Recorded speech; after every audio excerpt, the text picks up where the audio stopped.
Hi Moglets. Today we're showing off my maxed battle pass weapons. Basically just going to talk about them a little bit. Probably the most interesting out of all the battle pass weapons might just be Deathmatch. It has a pretty low base attack but a very high crit rate. For a 4-star at least, 36.8%. You get a very nice 48% attack increase against most bosses or just any time there is only one enemy. And otherwise, every other time, you have 32% attack, 32% defense. This is, of course, at R5. You have to go through 5 battle passes, and each battle pass lasts approximately 40 days. Of course, they drop a new battle pass with the updates, and updates are roughly 40 days apart, whatever. And that is approximately 6.5 months. Combined with, of course, the Black Sword we also have at R5. That is over a year to max these two weapons. Not to mention, of course, having to buy the battle pass, which is at least $10, I think. I usually buy the higher tier just because I'm a collector and want the, banners. I've been doing it since the beginning. Why stop now, I guess? I believe I do have all battle pass weapons now except for the bow. The one I most recently got here is Serpent Spine. It sounds pretty interesting. Crit rate main stat. Obviously just for characters that are staying on the field a while. Even at R1, you get up to 30% more damage. And this is just straight up damage as well. No attack buff or anything, just straight damage. Those are usually very strong, so 30% at R1, having a Zhongli to protect you or whatever, you should be able to keep these stacks basically forever. So I found this weapon to be pretty interesting. Obviously, a lot of the 5-star greatswords are pretty awesome too, so yeah, but like if you don't have a lot of 5-star greatswords to choose from, which I mean there actually aren't even a lot anyway, and 2 of the very few 5-stars are just attack percent main stats, so. But I digress, we're mainly going to be focusing on Deathmatch and the Black Sword today. Before we move on to that, I'd like to thank today's video sponsor, Cookie Run Kingdom. Cookie Run Kingdom is celebrating its 1-year anniversary with loads of events, new cookies to collect and train, and lots of rewards. Starting with the cookies, we have a new epic unit called Eclair. He's a middle lane support who casts a weakness debuff to 3 of the enemies with the highest attack stat, making them take more damage. Defeating an enemy while they have this debuff will give you an HP shield. Next we have the T-Knight Cookie, an epic frontline charge unit who deals damage to the closest enemy and buffs your team.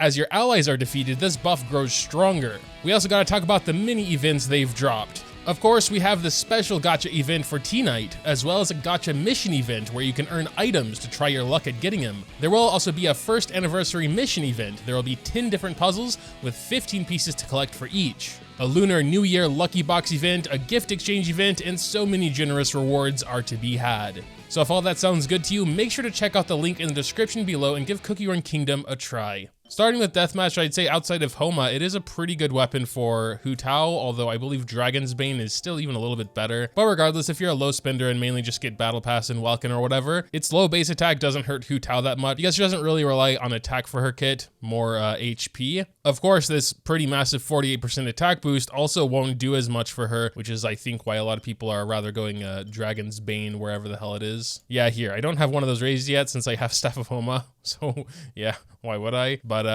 quite a good weapon as well. But we are going to go ahead and try it on her just for a quick little test because I never really looked at this super closely. But currently she has 1260 attack. Let's go ahead and swap to her. You can see those little arrows around her because there are less than 2 enemies around, so she's getting this 48% attack boost already, but you can still see her attack is quite low at 1260. Unfortunately, buffs like this on Deathmatch here, this 48% scale off of your base attack, so it's not going to do a ton for her, honestly. Obviously, comparing to Homa is a little unfair, but just because here she is in Homa, and also E mode, 3,500 versus 4,200, so quite a big difference. I'd say it's pretty good for Xiao as well. Xiao doesn't have a ton of good 4-star options. The almost 40% crit rate on it just by itself is already good. Xiao, of course, does have better base attack. He's at 804 with this very low base attack weapon, so the 48% increase should do a little bit for him at least. Yeah, I mean, he gets up to 2230 attack, so overall it's definitely a solid pull arm. Obviously it's low base attack paired with the fact it mainly gives an attack boost down here in passive.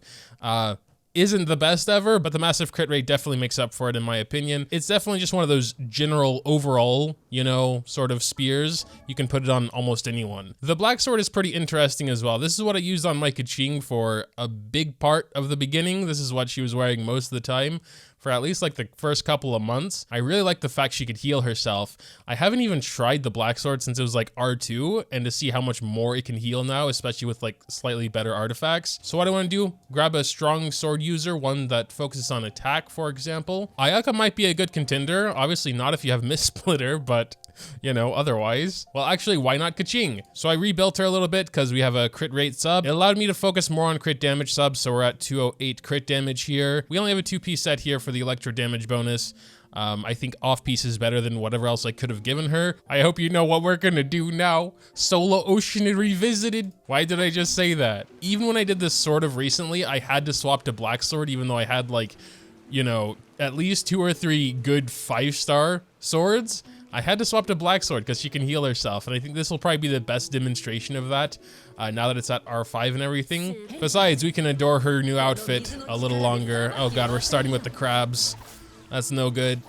So yes, this increases her normal and charge attack damage as well. I remember I needed the boars really. Oh, I saw a 1500 there. Healing. Oh, she's at full health. Wow, that's actually healing a lot. I also gotta remember, I gotta save her E for when this dude explodes. Okay, there it goes. Go, hurry. I think we could, yeah, we avoided it. Can we do this first try? That's the question. I know that even when I was stronger and tried this, it still took me a few tries. 1900 there. I saw a 1900 healing. That's a lot of healing just for it being a passive on a sword, you know? All right, now we're gonna wait. Gotta get our E back and a little bit of healing there. I'm gonna throw that up. Go. We are still almost at full health. This is insane. Oh, I gotta kill these dudes fast. I'm just gonna do burst and then try and kill this frog without using E. There he goes. Go up, hurry. And now we just have some frogs. Oh, but the glass cannons over there as well. They're dangerous. I also couldn't avoid that frog attack. Oh no, I need to pay attention to those. Ah, we got so close and now we're gonna die. No, no, stay out of the water. Oh God, look at the frog HP. Oh my God, this ruins everything. I am so angry. Whatever, close enough for me to feel confident that it actually is easy, but I just went brain dead at the end. And actually she doesn't even have a ton of attack, 1694, which makes sense because it heals 100% of her attack as HP when normal and charge attacks score a crit hit every 5 seconds. So yeah, you know, if you're decently skillful, you might even be able to get away with not having a healer. Like, there we go, crit hit, 1600. I haven't really shown any gameplay with Deathmatch yet because it's a pretty straightforward weapon, but we will go ahead and show what Xiao can do with the Deathmatch and of course some supports, you know, regular whole team. We have Sucrose here as well for some mana generation. I also did finally figure out through, I don't know, probably 500 different comments that Xiao does not produce particles during his burst when he uses E. I've usually been doing his burst first and then the E's because yeah, it's like, why would I do E's before burst? But apparently if you go into burst really quickly after doing E's, you will gather the orbs after, you know, his energy is used, so it's not going to waste. I guess we'll go ahead and try that just to practice. Unfortunately, yeah, whatever. So we're gonna go into his burst. Damn it, it's force of habit by now. All right, whatever. Yeah, he's still doing like 30K, or he did a 30K E. His plunges are still doing a respectable 25K. With like no buffs here now, not even Zhongli shield. I think while I was doing randomized abyss, he was doing about 30K per plunge with Homa. Of course, he didn't really have any buffs there either. Let's go ahead and try that again here. Use those real quick, swap to Xiao, get them.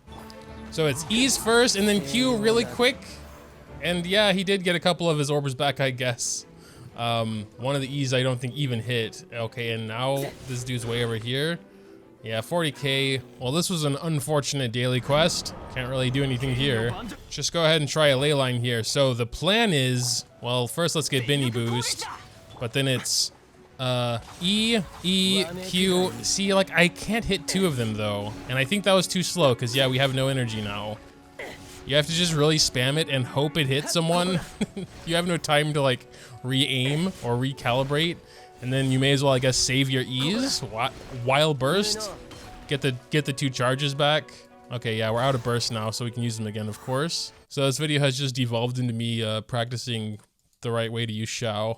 Well, now we don't even have our burst, so we can go ahead and do them before burst, I guess. Basically, just not using them during burst, I guess, would already help. Because, yeah, usually I just use them off cooldown and never even notice I don't get orbs. Yeah, now we're out, so there we go. We got some orbs back. I was wondering why it felt like he had not enough energy. But yeah, I mean, I guess that's it. Like, I don't really have much else to say. Black Sword's kind of cool, I guess. Again, I think Black Sword is more interesting because it can heal you. Obviously, just for main DPSs as normal and charge attack, you know, 40%. Pretty big deal by itself. The healing is just like a secondary of the passive. What more can I say, really? In about 6 months when I have Serpent Spine maxed, Probably going to come back here and check that out as well. And we'll go ahead and log the Black Sword. I can imagine some people have been screaming about that.